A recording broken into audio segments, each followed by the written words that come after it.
Chegou a hora do nosso quadro Entenda Seu Direito. E hoje a gente vai falar que o Brasil tem milhares de crianças que possuem alguma deficiência, né? E para chamar atenção para essa parcela da população, 9 de dezembro foi comemorado o Dia da Criança com Deficiência. Você sabia que as crianças que possuem algum tipo de necessidade, elas têm direitos previdenciários? Para falar sobre isso e para explicar quais direitos são esses, está aqui comigo ao vivo o advogado Jefferson Maleski, ele que é especialista em direito previdenciário. Seja bem-vindo, doutor Jefferson. Bom dia para o senhor. Bom dia. É sempre um prazer estar aqui explicando esse assunto de tanta relevância para a população. Relevância porque é uma ajuda financeira que pode ajudar em todos os cuidados aí com essas crianças, não é mesmo? Exatamente. Geralmente esse benefício ele é destinado para famílias mais carentes, mais hipossuficientes. E elas são aquelas que realmente precisam disso. Como conseguir esse benefício? Bem, o BPC-Loas ele exige 2 requisitos. O primeiro é a deficiência, que pode ser física, sensorial, mental ou intelectual. E isso é comprovado através de laudos médicos, documentação médica. O segundo requisito é que a família tem que se encaixar no critério de miserabilidade, ela tem que ser uma família de baixa renda. Como funciona esse critério? Pega todas as rendas da família que mora sobre o mesmo teto, divide pelo número de pessoas e o resultado tem que dar menos do que 1/4 do salário mínimo, hoje em torno de R$350. Tem uma pergunta aqui do José Alves, ele é do setor Asa Branca aqui de Goiânia. Se você tem pergunta, manda para o WhatsApp que está aparecendo aqui na sua tela para a gente perguntar para o doutor Jefferson. Ele falou que a filha dele tem epilepsia e que não tem cura. Isso se encaixa na questão desse benefício, se ele atender esses outros requisitos? Se encaixa sim. A epilepsia é considerada uma deficiência, independente do grau, ele vai ter que juntar documentos médicos e simplesmente comprovar com esses documentos, vai passar por uma perícia pelo INSS e comprovar que essa deficiência ela causa uma barreira, um obstáculo na vida da filha dele, seja na vida social, na escola, na família, no bairro, e comprovando que ela tem esse obstáculo e que a doença é incurável, ela vai poder receber. Por quê? Um dos requisitos é que essa deficiência tem que durar pelo menos 2 anos, seja 2 anos para trás ou seja 2 anos para frente. O senhor falou da questão de ser um benefício para a família. Se a família tiver mais que um filho com deficiência, ela recebe mais que um benefício? Ótima pergunta. Hoje, a lei permite que mais de uma pessoa, seja PCD, ou seja, pessoa idosa, ela receba o benefício também numa família onde já tem alguém recebendo.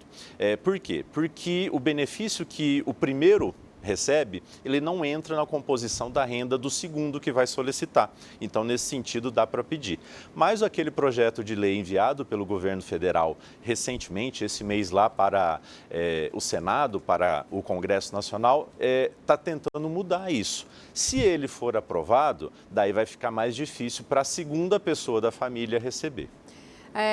A gente está falando, você que está ligando a sua televisão agora, eu estou aqui com o Jefferson Maleski, ele que é advogado especialista em direito previdenciário. A gente está falando aqui dos benefícios previdenciários para crianças que possuem algum tipo de deficiência. A gente fala crianças, mas se for maior de idade, também tem esse direito se possuir deficiência? Exatamente. No caso do BPC, a gente só tem 2 tipos de público, né? Pessoas com deficiência, sem critério de idade, e pessoas idosas a partir dos 65 anos. Então, é um benefício para pessoas que se encaixam nesses 2 grupos.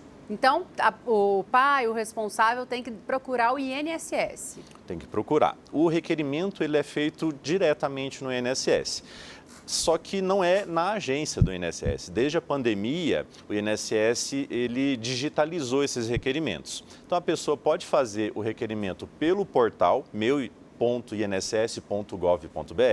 pode fazer pelo telefone 135 ou pode fazer também pelo aplicativo Meu INSS, que pode ser baixado no seu celular. Doutor, é a questão da documentação. Tem que levar laudos que comprovam aí a deficiência, documentos, né?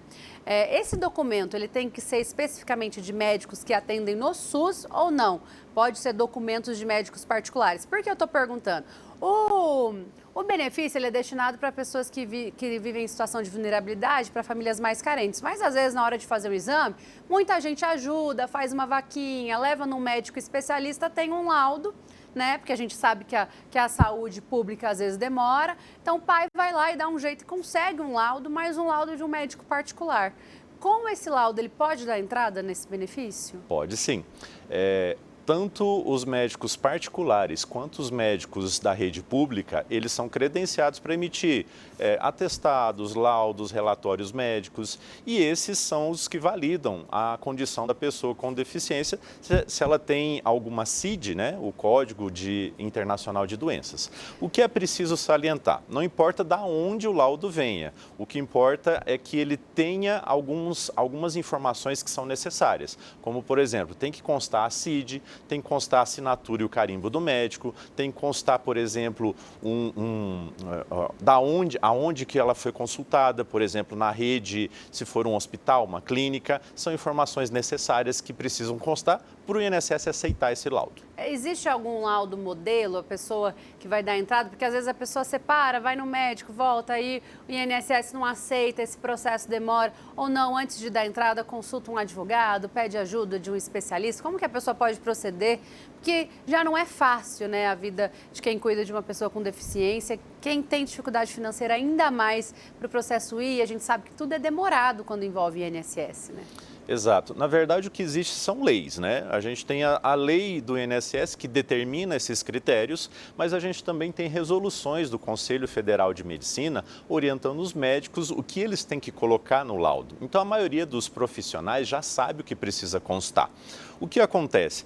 Às vezes, as pessoas que vão pedir sozinhas, sem orientação de um profissional, elas acabam esquecendo algum documento, organizando de maneira errada, ou até mesmo digitalizando o documento que fica ilegível, fica cortado, e isso pode resultar num indeferimento do benefício. Um profissional especializado, um advogado previdenciarista, por exemplo, ele vai organizar toda a documentação para que tenha mais chances de conseguir essa concessão. Nós recebemos uma pergunta aqui do André, telespectador aqui da TV Brasil Central. Ele não é criança, mas é uma pergunta que envolve direito previdenciário. Ele está falando que sofreu um acidente de moto, quebrou a perna e o fêmur teve uma perda óssea de 7 centímetros. Se ele tem direito à aposentadoria, quem sofre algum tipo de acidente e acidente de trânsito e fica com sequela, essa pessoa pode se aposentar? Aí depende muito da incapacidade que esse acidente resultou. Se ele estiver incapaz só temporariamente, ficar um prazo só sem poder trabalhar, ele vai poder pedir um benefício temporário por incapacidade, o que a gente chamava de auxílio-doença. Agora, se essa incapacidade for permanente, ele vai poder pedir a aposentadoria. A questão não é o segurado que faz o pedido específico ou não. Ele faz o pedido de benefício por incapacidade e é o médico perito do INSS que decide se a incapacidade dele é de temporária ou permanente para fornecer o benefício correto. Quando é por incapacidade, a pessoa tem que ter contribuído também ou não? Nesse caso é necessário. No caso do acidente de trânsito. Exato. O BPC-Loas é para as pessoas que não contribuíram. Mas no caso da aposentadoria ou do auxílio-doença, a pessoa tem que ser segurada da Previdência. Então tem. Por isso que é importante, né? Mesmo que a pessoa trabalhe de forma autônoma, que faça aí essa contribuição. Tem como fazer a contribuição de forma, não precisar ser CLT, né? Não precisar trabalhar de carteira assinada, a pessoa pode ir lá e pagar a contribuição dela? Exatamente, é o famoso carnezinho do INSS.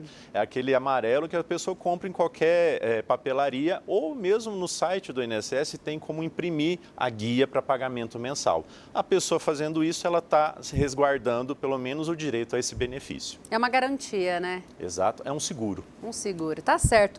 Jefferson Maleski, ele que é advogado, especialista em direito previdenciário. Doutor Jefferson, se o pessoal que estiver assistindo tiver alguma dúvida, quiser te procurar, ter acesso ao senhor, quais os canais? pode entrar em contato no meu Instagram, né? Jefferson Maleski ADV, de advogado, e entrar em contato que a gente vai esclarecer as dúvidas. Muito obrigada, um bom dia para o senhor. Obrigado, fico à disposição. Realmente.